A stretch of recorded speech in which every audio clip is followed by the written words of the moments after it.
hope I'm not going to get castigated for saying this by my priest back home, but I don't get economic policy from my bishops or my cardinals or from my pope.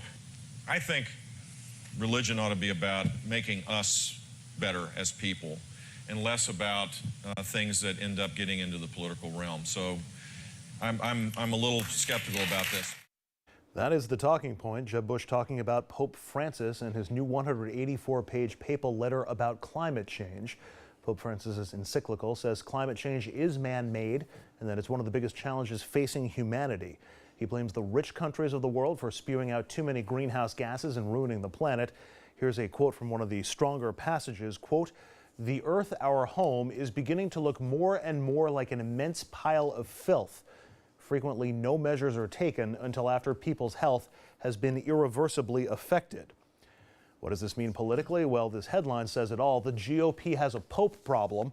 All of the top contenders disagree with the pontiff on climate change. Could be a particular problem for the GOP's Catholic candidates, Marco Rubio, Jeb Bush, Rick Santorum, and Bobby Jindal. George Pataki is Catholic, but he believes in man-made climate change, and like the Pope, he says he supports efforts to try and stop it. So here's the inconvenient truth, if you will, for Republicans. Disagreeing with one of the most powerful religious leaders on earth, not necessarily the best campaign strategy, especially when your base is pretty religious. And Dominic, it seems like Republican presidential candidates have to choose now between the Pope or opposing climate change. I don't think they have to choose at all. I think that I disagree respectfully with the premise. I think what you're going to see is exactly what Jeb Bush just did in a very polite way, gently disagreeing with the Pope by saying that he does not take his advice when it comes to political matters from religious leaders. Now, wait, I see Brodsky's head about to explode. That may sound convenient to handle it that way, but it's going to work, and it's going to play to the base. When these same guys, on issues like reproductive freedom, abortion, Obamacare, cite the bishops or their own pastors, rabbis, or whoever, they lose the ability to say, I'm not listening to him. Either you listen to him when he talks on anything, listen to him, or you listen to him on nothing. You can't say he can talk about abortion, but he can't talk about climate change. What this Pope is doing is he's saying there is a theological issue when it comes to climate change.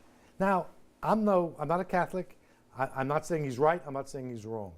But he has the right to do that. He has the same right to do that Jesse Jackson or the Reverend Dr. Martin Luther King had the right to quote scripture about the need to end segregation in the United States.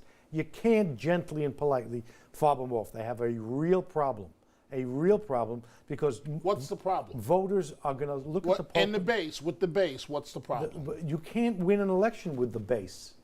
If that's all you want, let them ignore the Pope at their peril. If you want to persuade people who are going, what's going on here? Is there man-made climate change? Is Miami in danger? Is this an issue for poor people? Is the Pope right saying we have to stop being just for the 1% and more for the bottom 1%? That stuff will unfold and affect political decisions. What about that base? Because a large chunk of the Republican base is evangelical Christians. A lot of them take their cues from the Catholic Church. Is there? No. Let's stop there. Not only do they not take their lead from the Pope, evangelical Protestants have a long and historic hostility to the Pope. Romanism, and whatever the third. Rick Perry. Yeah, Rick Perry. Yeah. There is one of the problems the Republican right has is that the evangelical right has historically been anti-Catholic. But they tend to overlap on any number of issues. You mentioned some of them, reproductive rights, stem cell research. And now that they're not overlapping, they're going to have a very hard time rationalizing a generalized sense that they are the party of religious values. But you know, Andrew, but bravo to this Pope. He's using some of his capital of goodwill, of being so widely liked, to say something that all of us know. I mean, this is a political debate as it relates to the climate of the most of us that are realistic and know that this is most of it's man-made, as opposed to one political party that wants to completely ignore this in the interest of big business. And so when this Pope does a report that says that the poor throughout the world in this report is being moved and disenfranchised, if you will, I mean, it's just bravo to this man for doing this. Do you feel to the be same fair- way when you disagree with him? Yes, and you know why? In this report, he also mentioned abortion, and so we may differ on that issue. But I think that Richard, at the end of the day, he's a very well-liked Pope, and that goes a long And way. I feel exactly the same way. There are many things he says I don't agree with him on, but I have an enormous regard for a guy who is expanding the moral vision Yes. of his institution, Yes. even when I disagree with him. And he's as important a figure in the day-to-day lives of the people of the world as anybody is. Okay, Preach. so we all Brother like the Brodsky. Pope, and before we get too carried away about the political impact of all this, keep this in mind. When it comes to global warming or climate change, less than 50% of Americans say it's a very serious problem. Now that's up. The numbers are moving in the direction of accepting it, but we're nowhere near that yet. Last question on this. Why does the Republican Party oppose climate change? Is it a religious thing? Is it a business and financial thing? You want the honest answer? No, lie to me. The honest answer is this: campaign the money. donations. It's the money. It's always show me the money with either party. So in a presidential election, a presidential cycle where income and wealth inequality are likely to be key issues, if not the key issue, how much does that impact the damage or potential damage to the Republican Party if they wind up on the wrong They side of this? also have taken a movement which says it's pro-liberty, Tea Party and those kind of things, and therefore they want small government. If you want small government, you don't want the government regulating. If you don't want the government regulating, what's left is unfettered corporate power.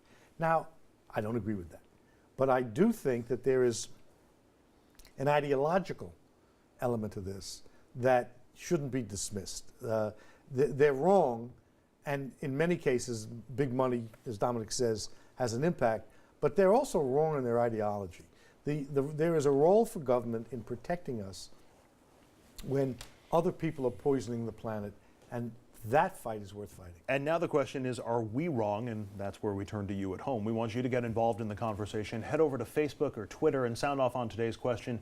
Do you think climate change is man-made? While you're there, your thoughts about Francis's encyclical and the Republican reaction to it that we've seen thus far from Jeb Bush and others. Up next, we just can't seem to stay out of Iraq. Every time the U.S. now getting ready to send hundreds more troops into the country to fight ISIS. We'll ask our top military analyst and Iraq war vet whether it's a good idea for us to go back in.